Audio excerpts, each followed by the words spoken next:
Good morning everyone and welcome back in the class of chapter 6 tissue. 9th class के अंदर हम tissue पढ़ रहे हैं chapter 6 and we had started in our last lecture animal tissue and we had completed two tissues, epithelial tissue and connective tissue. Okay, today we will do two more tissues which are also included in animal tissue. So basically there are four type of animal tissue: epithelial tissue, connective tissue, and today we will do muscular tissue, muscle tissue, and the fourth one is neural tissue. Okay, so first of all muscle tissue.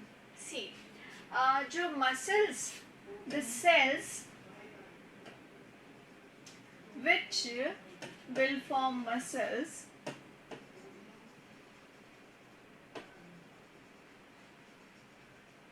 और cells नहीं कहते, हम tissue बोल सकते हैं ना, is known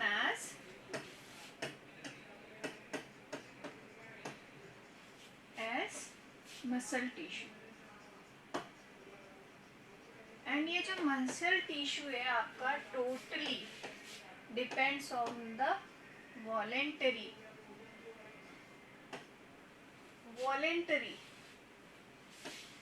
activities.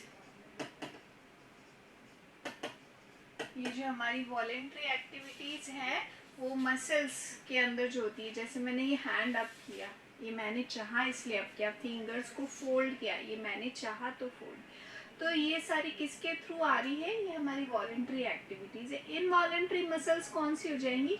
जैसे आपकी कार्डिक मसल्स हैं, और ये जो हमारी स्केलेटल मसल्स है ये सारी वॉलेंट्री एक्टिविटीज. तो इसके अंदर वॉलेंट्री, क्योंकि देखो वॉलेंट्री ज़्यादा होती है, जो हमारी मसल्स है ना स्केलेटल मसल्स, वो मास ज़्यादा होता है उसका, तो वॉलेंट्री एक्टिविटीज ज़्यादा होगी. इनवॉलेंट्री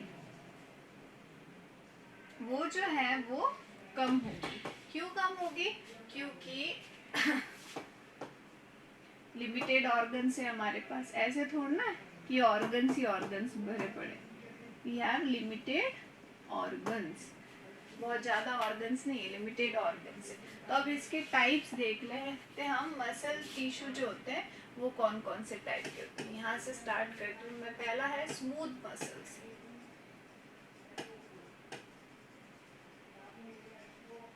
है ना, स्मूथ मसल. तो स्मूथ मसल किस तरीके से है? ये आपकी this is the smooth muscle. इसके अंदर ये है न्यूक्लियस. ये स्मूथ मसल है, स्मूथ सरफेस के लिए, स्मूथ मूवमेंट्स के लिए प्रेजेंट होंगी. Is it clear? These are smooth muscles. इनको हम कहते हैं नॉन स्टायरेटेड मसल.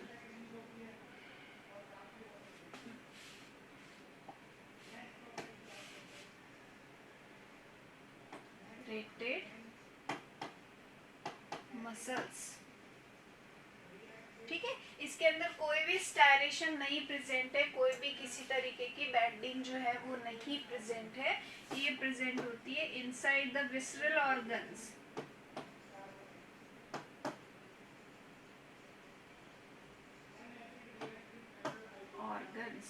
विसरल ऑर्गन्स के अंदर की तरफ ये प्रेजेंट होती है. दूसरी होती है स्केलेटल मसल्स.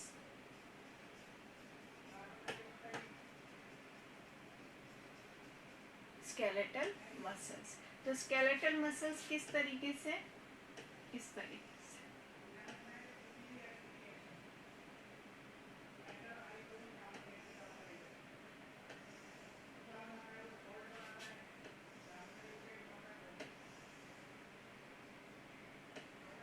इनके अंदर ये इस तरीके से बैंड्स देखने को मिलेंगे.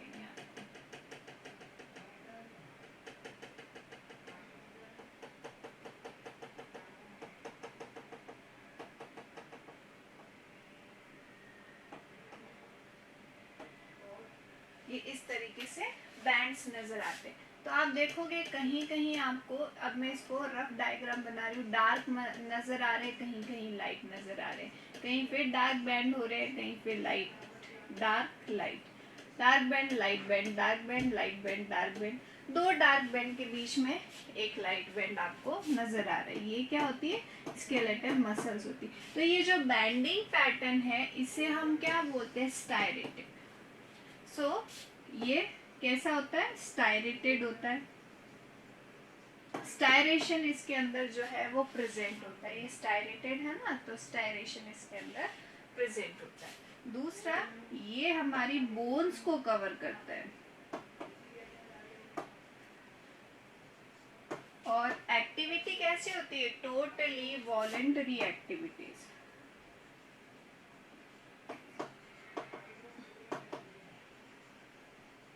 हम चाहेंगे वैसे ही ये मूव करेगा, बाकी ये मूव नहीं करेगा, रेस्ट रहेगा। अभी जो बैंडिंग्स होती है इसके अंदर, ये दो टाइप के प्रोटीन होते हैं। एक तो होता है एक्टिन प्रोटीन, एक होता है मायोसिन। तो हमारा जो मसल का कॉन्ट्रैक्शन है, ये कॉन्ट्रैक्ट हुई, ये रिलैक्सेशन है, ये कॉन्ट्रैक्शन है, ये रिलैक्सेशन। ये किसके? एक्टिन और मायोसिन के ऊपर स्लाइडिंग होती। किस तरीके से?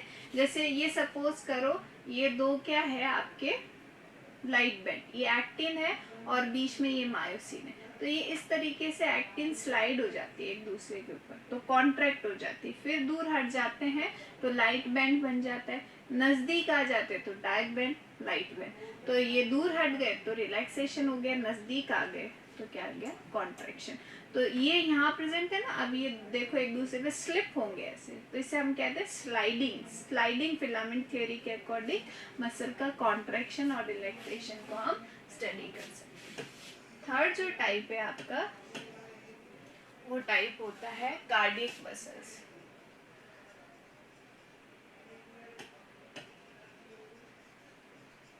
है ना, कार्डियक मसल्स। तो ये कहीं नहीं, सिर्फ और सिर्फ हमारे हार्ट के अंदर मिलेगी, कहीं नहीं मिलती।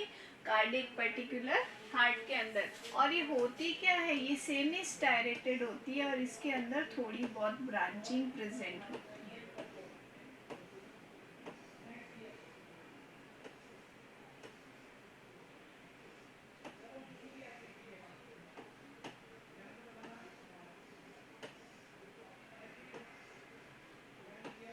ये देखोगे आप, इस तरीके से आपको ब्रांचिंग जो है वो देखने को मिलेगी, है ना। ब्रांच नजर आ रहा है।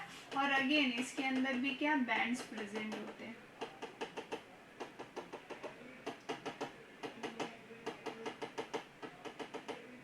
ये बैंड्स प्रेजेंट है इसके अंदर भी। ये मैंने बैंड्स ही बनाया, प्रॉपर इस टाइप के बैंड्स आपको नजर आएंगे। तो ये कार्डियक मसल्स कहाँ प्रेजेंट होती है? Only in heart. अब ये ब्रांच क्यों है? क्योंकि हार्ट देखो पंप करता रहता है ना, 24 आवर्स जो है पंप करता रहता है, वो बिल्कुल भी रेस्ट नहीं करता। तो ये हाईली एक्टिव मसल्स है।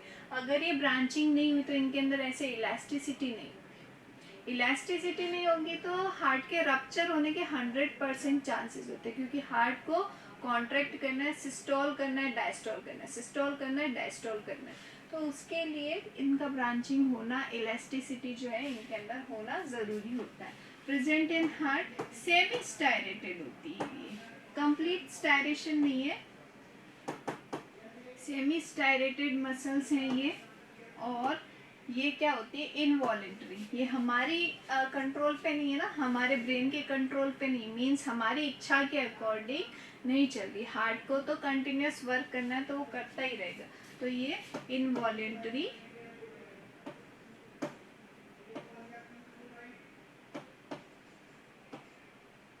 मसल्स होती है, ठीक है।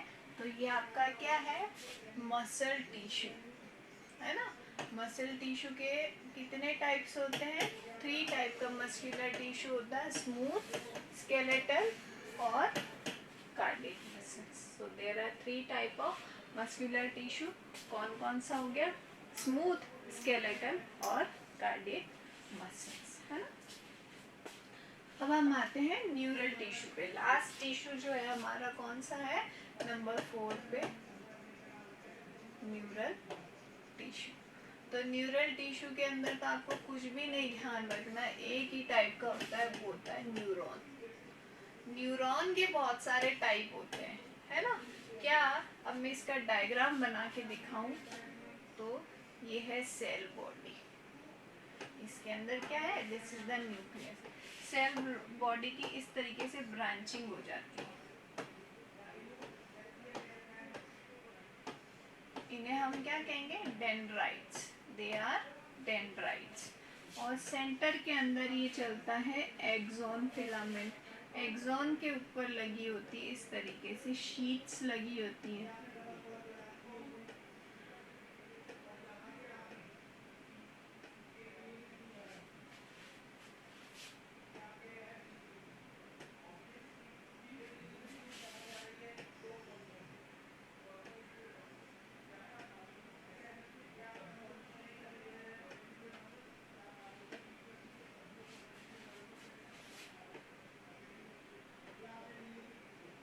और ये है नर्व एंडिंग इसकी, जहाँ पे क्या प्रेजेंट होते हैं, सिनेप्टिक नोड्स। ठीक है, ये होता है न्यूरॉन। तो देखते हैं हम क्या है, this is the cell body. इसे हम क्या बोलेंगे, सेल बॉडी। ये क्या है, इट इज अ न्यूक्लियस। ठीक है, ये इसका साइटोप्लाज्म है जिसके अंदर नीसेल्स ग्रेन्यूल्स प्रेजेंट होते हैं। ये क्या है, दीज आर डेंड्राइट्स। ये है डेंड्राइट, जो ब्रांचिंग होती है, जो किससे कनेक्ट होती है, नर्व एंडिंग से। ये जो आपका सेंटर के अंदर चल रहा है, ये है एक्सोन। ठीक है, this is the myelin sheath. This is the nerve ending. ये क्या है, नर्व एंडिंग। और ये क्या है, सिनेप्टिक नोड।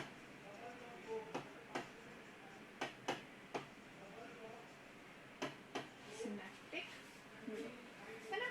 तो ये स्ट्रक्चर क्या होता है, न्यूरॉन। अब देखो हमारे जो सिग्नल का ट्रांसफर जो होता है ना, जैसे बाहर ये सपोज करते हैं पिन, ये मैंने छुआ यहाँ पे, तो मेरे को बहुत तेज चोट लगी।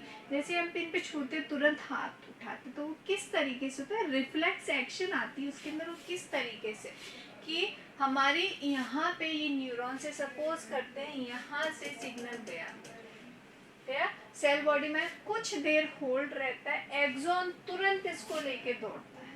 वो गया कहाँ गया, नर्व एंडिंग के पास। अब इसके पास क्या जुड़े रहेंगे, दूसरे जो नर्व एंडिंग है ना, उसके ये डेंड्राइट्स इस तरीके से जुड़े हुए रहते हैं। फिर ये इसका एक्सोन, ये इसकी नर्व एंडिंग, ये सिनेप्टिक नोब्स बन गए। ठीक है, अब सिनेप्टिक नोब्स के अंदर तीसरा जो न्यूरॉन होगा, जैसे सपोज करते हैं ये न्यूरॉन है यहाँ पे, ये इसके डेंड्राइट्स इस तरीके से अटैच है, ये इसका एक्सोन, ये इसके सिनेप्टिक नोब्स। तो इस तरीके से आप देखोगे कंटिन्यूएशन के अंदर क्या होती है, कंप्लीट नर्व बन जाती है। न्यूरॉन न्यूरॉन न्यूरॉन मिलके क्या बना लेते हैं, nerve. And this is the longest cell of our body. हमारी बॉडी की सबसे लॉन्गेस्ट सेल होती है neuron. They will never divide, they will grow only and only. ये सिर्फ और सिर्फ बड़े हो सकते हैं एक एज के साथ, एक टाइम के साथ। इसके बाद ना इनमें ग्रोथ होती है, ना किसी फर्दर मोर टाइप का डेवलपमेंट है, ना ही सेल डिवीजन प्रेजेंट होगा। इसलिए अगर बॉडी में हम जितने न्यूरॉन लेके आए ना, ये उतने ही न्यूरॉन रहेंगे। बस हाँ, जैसे जैसे बॉडी की साइज बढ़ती है उस तरीके से बड़े ज़रूर हो जाते हैं, लेकिन ऐसा नहीं है कि लाइफ लॉन्ग तक बड़े होते रहेंगे। नहीं, एक लिमिटेड फेज तक दे will grow and after that in any how they will damage. तो ये जो है अपने आप को रिफॉर्म नहीं कर सकते, क्योंकि सेल डिवीजन एब्सेंट होता है। ये हमें करवाते हैं क्या, हमें सेंस फील करवाते हैं, नर्व्स बनाते हैं, है ना। बहुत सारे इनके थ्रू हम जो है इमोशंस जो होते हैं वो कंट्रोल कर लेते हैं। वो हार्मोन्स के थ्रू भी होता है। हमारी जो वॉलेंट्री एक्टिविटीज़ हैं, हमने जैसे आपको कब पिन चुभने से आपने हाथ उठा लिया, तो किसने करवाया, ये सारी जो मोटर एक्टिविटीज़ होती है हमारी न्यूरॉन्स के। फील करवाना हमें कोई चीज़, न्यूरॉन्स ने तो फील करवाया, हॉट है, कोल्ड है, आइसी कूल है, वॉट एवर इट इज़, ये सब कुछ न्यूरॉन हमें करवाता है। ठीक है, तो सब कुछ किसने किया, neuron. It is a neural tissue. क्या काम करता है, ये एक तरीके का न्यूरल टिश्यू है। तो अब मैं आपको प्रॉपर एनिमल टिश्यू का जो है चार्ट बना के बता देती हूँ कि एनिमल टिश्यू कितने टाइप के होते हैं।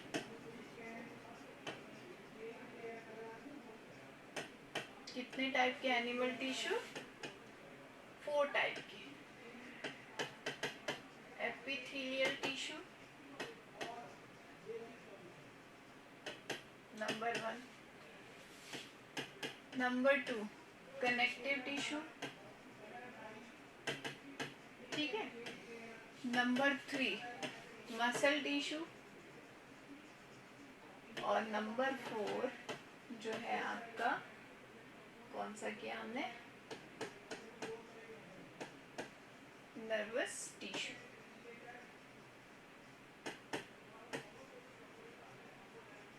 ठीक है। एपिथेलियल टिश्यू कितने टाइप के होते हैं? सिंपल और कंपाउंड। सिंपल एपिथेलियल टिश्यू और compound epithelial tissue. Simple epithelial कौन से टाइप के? पहला है स्मूथ स्क्वैमस एपिथेलियम, दूसरा है आपका क्यूबॉइडल, और तीसरा है कॉल्यूमनर, है ना।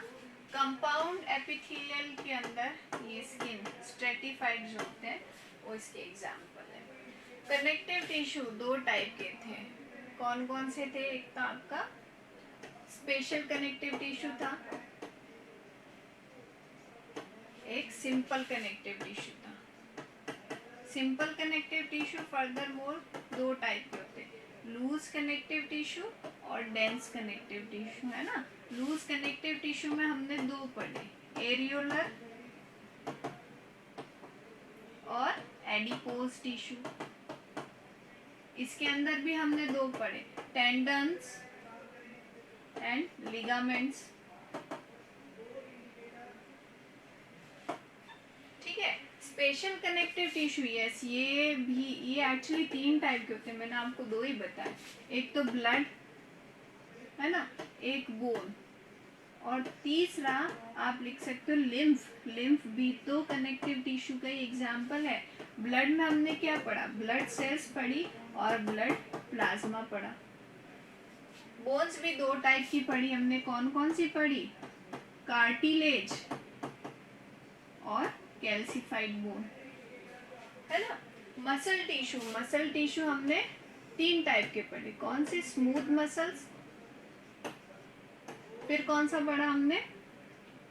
स्केलेटल मसल, और फिर कार्डियक मसल।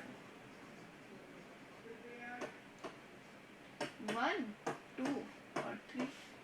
इसमें तो एक ही टाइप आता है, neuron. So this is all about the animal tissue. ये क्या है? कंप्लीट एनिमल टिश्यू का चार्ट है। और अगर मैं एग्जाम में दूं कि draw the chart of animal tissue, तो आपको ये बनाना है 2 मार्क्स के क्वेश्चन में। That's it. Is it clear?